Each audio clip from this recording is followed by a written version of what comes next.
नमस्कार विद्यार्थी मित्रांनो, स्मार्ट अकॅडमी या एज्युकेशनल यूट्यूब चॅनलवर तुमचं मनापासून स्वागत आहे.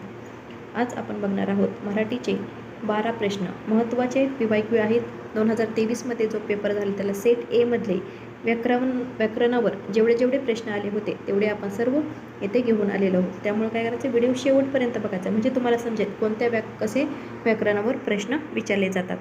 आणि जर चॅनलवर नवीन असाल तर चॅनल काय करायचं आहे, सबस्क्राईब करायचं आहे आणि बेल आयकॉन ऑन करायचं आहे म्हणजे प्रत्येक व्हिडिओची नोटिफिकेशन तुमच्यापर्यंत लवकर पोहोचेल. चला तर आपण वेळ न घालवता सुरुवात करूया. बघा पहिला प्रश्न काय आहे, भरमसाठ शब्दाचा समानार्थी शब्द शोधा. बघा भरमसाठ या शब्दाचा समानार्थी शब्द विचारला. बघा समानार्थी आणि विरोधार्थी शब्द ह्याच्यावर तुम्हाला प्रश्न एकतरी विचारला जातो. बघा ऑप्शन आहेत भव्य, अमर्याद, भडीमार आणि असामान्य. तर काय भरमसाठचा समानार्थी विचारला आहे त्यामुळं काय भरमसाठ म्हणजे अमर्याद म्हणजे त्याला काही मर्याद नाही म्हणजे भरमसाठ आहे. बघा थोडक्यात स्पष्टीकरण बघा. स्पष्टीकरण भरमसाठ म्हणजे अतिशय जास्त, मर्यादेपेक्षा अधिक असतं. त्यामुळं काय आपण अमर्याद हाही शब्द सीमा नसलेले फार जास्त या अर्थाने वापरला जातो. त्यामुळं काय समानार्थाने काय येणार आहे, अमर्याद. बघा भव्य म्हणजे मोठे, देखणे. भडीमार म्हणजे प्रचंड मारा, हल्ला. असामान्य वेगळे आणि सामान्यापेक्षा भिन्न असे या अर्थाने हे शब्द आलेले आहेत. त्याचे अर्थ तुम्ही लक्षात ठेवायचे आहेत. बघा दुसरा प्रश्न काय आहे बघा, ती अबाधीबंदी स्त्री पसरलेली असतात या वाक्यातील अधोरेखित शब्दाची जात ओळखा. बघा अधोरेखित शब्द हा अबाधीबंदी होता. बघा तिथे काय ते त्याने विचारले, वाक्यात अधोरेखित शब्दाची जात ओळखायची. क्रियाविशेषण अव्यय, क्रियापद, बहुवाचक सर्वनाम आणि सर्वनाम. अबाधीबंदी तुमच्या प्रश्नाचं उत्तर आलं असेल तर आपण बघा थोडक्यात काय या विशेषण अव्यय ऑप्शन क्रमांक 1 या प्रश्नाचं योग्य उत्तर आहे. बघा अबाधीबंदी हा शब्द स्त्री पसरलेली असतात या क्रियेला विशेष अर्थ देतो. म्हणजे स्त्री पसरलेले असतात या क्रियेला काय करतो, विशेष अर्थ देतो. जो शब्द क्रियेला विशेषण देतो त्या क्रियेला त्याला काय म्हणायचं, क्रिया विशेषण. क्रियाविशेषण अव्यय असते, लिंग वचन विभक्ती बदलत नाही त्याची. त्यामुळे अबाधीबंदी हे काय, क्रियाविशेषण अव्यय आहे. चला पुढचा प्रश्न आपण बघूया. तिसरा प्रश्न बघा काय, लुसलुशीत हे कोणते विशेषण आहे. त्याने काय विचारले, लुसलुशीत हे कोणते विशेषण आहे.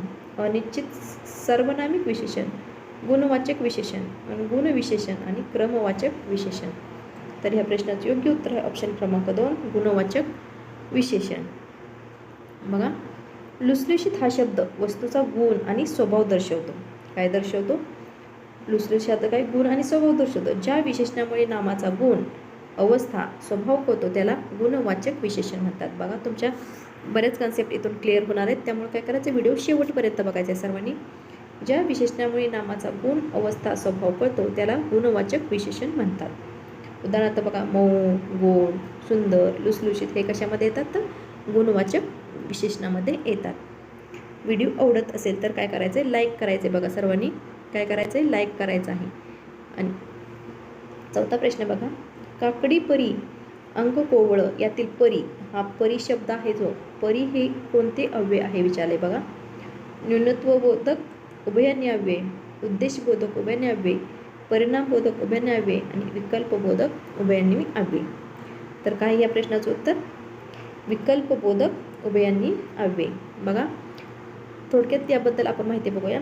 परी म्हणजे किंवा अथवा, म्हणजे आपण काकडी परी, त्या परी असा अथवा असा पर्याय दाखवणारा जर शब्द असेल, जो अव्यय 2 पर्यायापैकी एक दर्शवतो, म्हणजे किंवा अथवा असा जर शब्द दर्शवत असेल तर त्याला विकल्पबोधक उभयान्वी अव्यय असं म्हणायचं. बघा उदाहरणार्थ काय, किंवा, अथवा, नाही तर, परी असे जर शब्द आले तर त्या शब्दाला काय म्हणायचं, तर न्यूनत्वबोधक काय म्हणायचं, विकल्पबोधक उभयान्वी अव्यय. चला पुढचा प्रश्न बघूया आपण.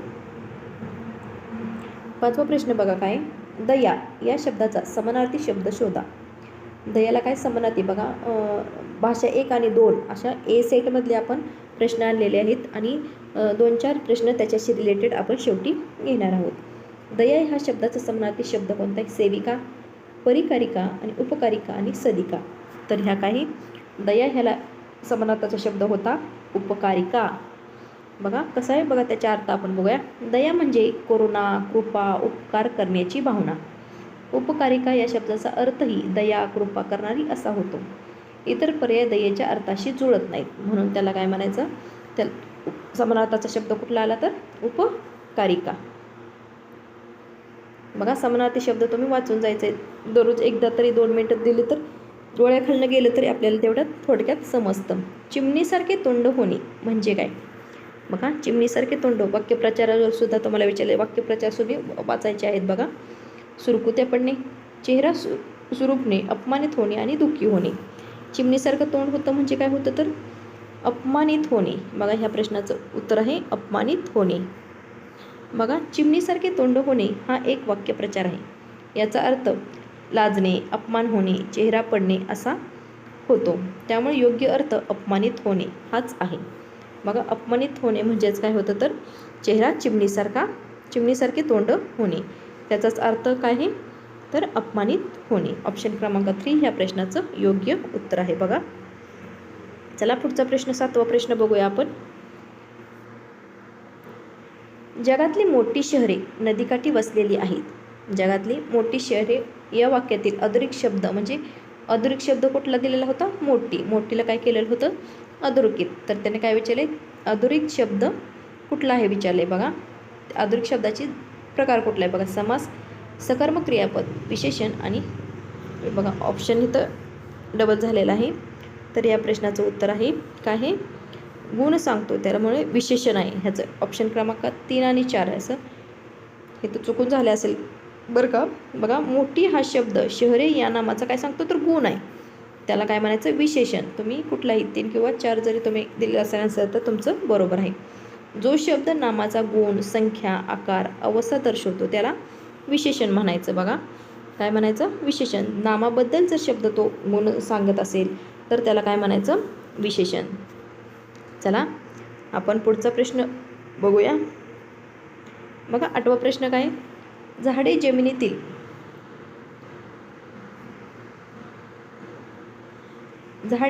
जमिनीतील पाणी आणि क्षार शोषतात. या वाक्यातील अधोरेखित शब्दाची जात ओळखा. अधोरेखित शब्द काय आहे तर आणि आहे. आणि अव्यय, सर्वनाम, विशेषण आणि क्रियापद. तर काय आहे अधोरेखित शब्दाची जात कोणतीही. जर इथं ऑप्शन असता उभय अन्वयी अव्यय, निस्ता अव्यय दिलं तर अव्यय ठीक आहे, पण तुमचं उभयनाव्यय, शब्दयोगी अव्यय असे जर असेल तर पहिल्यांदा आणि कशामध्ये तर उभयान्वयी अव्यय ह्याच्यामध्ये येत असतं. बघा या प्रश्नाचं योग्य उत्तर आहे ऑप्शन क्रमांक 1 अव्यय. आणि हा शब्द 2 शब्दांना घटकांना जोडण्याचे काम करतो. बघा आणि काय करतो 2 शब्दांना किंवा घटकांना जोडण्याचे काम करतो. पाणी आणि क्षार असं जे शब्द जोडले जातात त्याला काय म्हणायचं अव्यय. जो अव्यय शब्द किंवा वाक्य जोडतो त्याला उभयनामी अव्यय असे म्हणतात. अव्यय शब्द, लिंग, वचन, काळ यानुसार बदलत नाही. बघा अव्ययवर 1-2 प्रश्न प्रत्येक तुम्हाला प्रश्न आलेले अव्यय ऑप्शनमध्ये फक्त अव्यय दिले, त्यामुळे काय करायचं ज्या शब्दाची लिंगानुसार पण तो बदलत नसेल, वचनानुसार पण बदलत नसेल आणि काळानुसार पण बदलत नसेल तर ते तुमचं योग्य उत्तर असणार आहे. बघा त्यामुळं अव्यय तुम्ही लक्षात ठेवायचं आहे. कारण तिथं 1-2 प्रश्नपत्रिकेत मी बघितलं तर उभयनाव्ययी शब्द असं नाही, त्यांनी फक्त ऑप्शनमध्ये अव्यय ओळखायचं होतं आणि त्याचं उत्तर ते अव्ययच होतं. पण कसं ते तुम्ही ओळखायचं तर त्याचं लिंग आणि वचन आणि काळानुसार जर नाही बदल झाला तर काय म्हणायचं ते अव्यय आहे. चला पुढचा प्रश्न बघूया. 9वा प्रश्न बघा, पुढीलपैकी विशेषण ओळखा. नदी, डोंगर, हिरवी आणि पाणी. तर ह्या प्रश्नाचं योग्य उत्तर आहे हिरवी. हिरवी काही विशेषण आहे, म्हणजे हिरवी हा शब्द काय सांगतो नामाचा गुण सांगतो, म्हणून ह्याला काय म्हणायचं विशेषण आहे शब्द अशा. बघा 10वा प्रश्न बघा, पुढीलपैकी विशेषण नसलेला विचारले. बघा विशेषण नाही, सुंदर, उंच, पुस्तक आणि मोठा. तर काही पुस्तक हे काही विशेषण नाही आहे. सुंदर हे विशेषण आहे, उंच पण विशेषण आहे, मोठा हा सुद्धा काही विशेषण आहे. पुस्तक आहे का, पुस्तक कशाचे नावाबद्दल विशेष माहिती सांगतो का तर नाही, तो शब्द नाम आहे, त्यामुळे त्याला काय म्हणायचं तो विशेषण नसलेला शब्द आहे. बघा 11वा प्रश्न काय, दाट जंगल या शब्दसमूहात विशेषण कोणते. दाट, जंगल, दोन्ही आणि एकही नाही. दाट जंगल या शब्दसमूहात विशेषण कोणते बघा. दाट. दाट काय आहे तर विशेषण आहे, कारण जंगलचा गुण सांगतोय ना. जंगल कसं आहे तर दाट, त्याचा गुण सांगतोय, त्यामुळे त्याला काय म्हणायचं विशेषण. दाट हा जंगलाचा गुण सांगतो म्हणून त्याला काय म्हणायचं विशेषण. ऑप्शन क्रमांक 1 ह्या प्रश्नाचं उत्तर आहे बघा. चला 12वा आपला आणि शेवटचा प्रश्न आपण बघूया. पुढीलपैकी योग्य विशेषण नाम जोडी कोणती. पाणी थंड, झाड हिरवे, पुस्तक वाचणे, नदी वाहणे. तर काय हिरवे हे झाडाचा गुण सांगतो बघा. त्यांनी नामाची आणि विशेषणाची जोडी विचारली. नाम काय आहे झाड आहे आणि हिरवे काय आहे विशेषण आहे, त्यामुळे हे विशेष नामाची जोडी त्यांनी विचारलेली आहे. त्यामुळे ऑप्शन क्रमांक 2 ह्या प्रश्नाचं योग्य उत्तर आहे.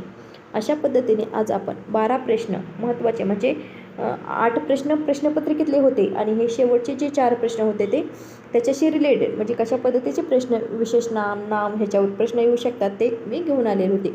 8 प्रश्न हे तुम्हाला 2023च्या प्रश्नपत्रिकेतले ते प्रश्न होते बघा. तशा पद्धतीचे प्रश्न तुम्हाला विचारले जातात आणि हा काय करायचा व्हिडिओ जास्तीत जास्त तुमच्या मित्रमैत्रिणींपर्यंत शेअर करायचं म्हणजे तुम्हाला आयडिया येऊन जाईल की प्रश्न कसे येतात परीक्षेमध्ये. कारण एका भाषे 1 म्हणजे 4 ते 5 आणि भाषा 2मध्ये 4 ते 5 8 ते 10 प्रश्न तुम्हाला दोन्हीमध्ये मिळून विचारले जातात. जर कोणी भाषा 1 निवडली असेल त्यांना 4-5 मार्क म्हणजे 4-5 मार्क तुमचे फिक्स होऊन जातात. कोणत्या टॉपिकवर तुम्ही व्याकरणासाठी दररोज जरी अर्धा तास दिला तरी तुमचे व्याकरण कंप्लीट होऊन जातं. एकदम मेन पॉईंट जरी तुम्ही बघितले तरीसुद्धा व्याकरणाला पुरेसा आहे वेळ. तुम्ही जास्त करून सगळ्या विषयाच्या पेडागॉजीवर बघा भर द्या, कारण आपण दररोज डेली प्रत्येक विषयाचा पेडागॉजीचा व्हिडिओ टाकत असतो. ते तुम्ही प्रश्न बघत चला, कारण तुम्हाला आयडिया येऊन जाईल म्हणजे हे कशासाठी बघायचं आपल्याला येतं आहे. कारण प्रत्येकाला असं वाटतं की पेडागॉजी हा खूप सोपा आहे, पण तिथं जे तुम्हाला तिथं प्रश्न सोडवताना कळत नाही कुठला पॉझिटिव्ह निगेटिव्ह तुम्ही पटकन उत्तर क्लिक करता आणि त्यामुळे खूप तुमचा जर जास्तीत जास्त प्रश्नांचा सराव असेल तर तुम्हाला पटकन म्हणजे एकदम क्विक उत्तर येतं किंवा त्याच्याशी आपल्याला रिलेटेड इन्फॉर्मेशन असते ना. आपण जे क्वेश्चन बघितले तशाच पद्धतीचे प्रश्न येत असतात.